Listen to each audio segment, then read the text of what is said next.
రద్దీగా ఉండే bus, railway స్టేషన్లు ఎంతో జాగ్రత్తగా ఉండాలి. ఏమాత్రం నిర్లక్ష్యంగా ఉన్నా కూడా చోరీలు జరిగే ప్రమాదం ఉంటుంది. నేరస్తులు ఇలాంటి ప్రాంతాలను అడ్డాగా చేసుకుని చోరీలకు తెగబడుతుంటారు. రద్దీగా ఉండే స్టేషన్లలో ప్రయాణికులు అలసటతో ఉన్న సమయంలో లేదా అజాగ్రత్తగా ఉన్నప్పుడు లక్ష్యంగా చేసుకుని ఈ చోరీలు చేస్తున్నారు.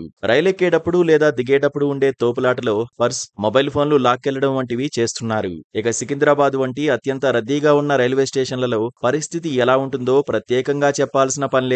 అయితే ఇకపై రైల్వే స్టేషన్లలో ఇలా నేరాలు చేసే వారికి షాకిచ్చేలా రైల్వే అధికారులు చర్యలు తీసుకుంటున్నారు. పైలట్ ప్రాజెక్టు కింద దేశంలోని ఢిల్లీ, హౌరా, సెల్దా, ముంబై, ధనపూర్, చెన్నైతో పాటు సికింద్రాబాద్ రైల్వే స్టేషన్లను ఎంపిక చేశారు.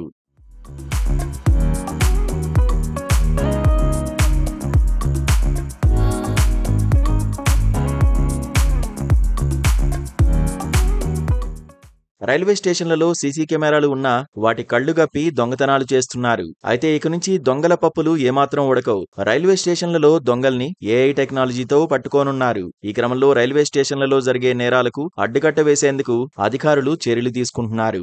నేరస్తుల ముఖ కవళికలను గుర్తించి నేరగాళ్లను పట్టించే ఫేషియల్ రికగ్నిషన్ కెమెరాలను ఏర్పాటు చేయనున్నారు. దేశంలోనే అత్యంత రద్దీగా ఉండే రైల్వే స్టేషన్లలో సికింద్రాబాద్ ఒకటి. ప్రస్తుతం ఈ స్టేషన్ పాత భవనాన్ని కూల్చేసి ఆధునీకరిస్తున్నారు. ప్రస్తుతం 720 కోట్ల రూపాయలతో ఆధునీకరణ పనులు జరుగుతున్న సికింద్రాబాద్ స్టేషన్లో ఈ అధునాతన నిఘా వ్యవస్థ కూడా అందుబాటులోకి రానుంది. నూతన భవనంలో ఈ ఫేషియల్ రికగ్నిషన్ కెమెరాలను ఏర్పాటు చేసేందుకు చర్యలు తీసుకుంటున్నారు. నేరాల దర్యాప్తులో నేరగాళ్ల కదలికలు అత్యంత కీలకంగా మారుతుంటాయి. అందుకే నేరం చేసిన వారు లేదా నేర చరిత్ర ఉన్నవారు రైల్వే స్టేషన్ల ద్వారా పారిపోయేందుకు ప్రయత్నిస్తే వారిని గుర్తించి పట్టుకోవడంలో ఈ కెమెరాలు ఎంతో ఉపయోగపడతాయి. ఇటీవల జరిగిన కుంభమేళాలో ఇలాంటి కెమెరాలను ఉపయోగించి పలువురు అనుమానితులను ముందస్తుగానే గుర్తించి అదుపులోకి తీసుకున్నారు. అలాగే బెంగళూరు రైల్వే స్టేషన్లో ఈ కెమెరాల సాయంతో 90 రోజుల వ్యవధిలో 47 మంది అనుమానితులను పట్టుకున్నారని తెలిసింది.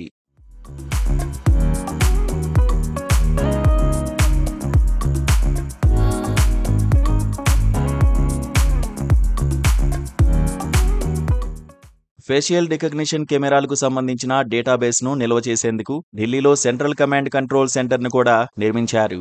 సుమారు 18 కోట్ల రూపాయలతో ఈ సెంటర్ను ఏర్పాటు చేశారు. దేశంలోని వివిధ రైల్వే స్టేషన్లలో సంచరించే అనుమానితులు, నేరస్తుల చిత్రాలను ఈ డేటాబేస్లో భద్రపరుస్తారు. ఏఐ టెక్నాలజీ సాయంతో నడిచే ఈ కెమెరాలు నేరస్తులు ఎక్కడ కనిపించినా ఇట్టే పట్టేస్తాయట. ఒకవేళ వారు ముఖానికి మాస్కులు ధరించినా కూడా సులభంగా పట్టేయగల సామర్థ్యం వీటికి ఉంటుందట. బెంగళూరు రైల్వే స్టేషన్లో ప్రయోగాత్మక చేపట్టిన ఈ విధానం ద్వారా కేవలం 90 రోజుల వ్యవధిలో 47 మంది అనుమానితులను పట్టుకున్నారు. ఈ కెమెరాలను సికింద్రాబాద్లో ఏర్పాటు చేయడం ద్వారా నేరాలను అరికట్టవచ్చని అధికారులు అభిప్రాయపడుతున్నారు.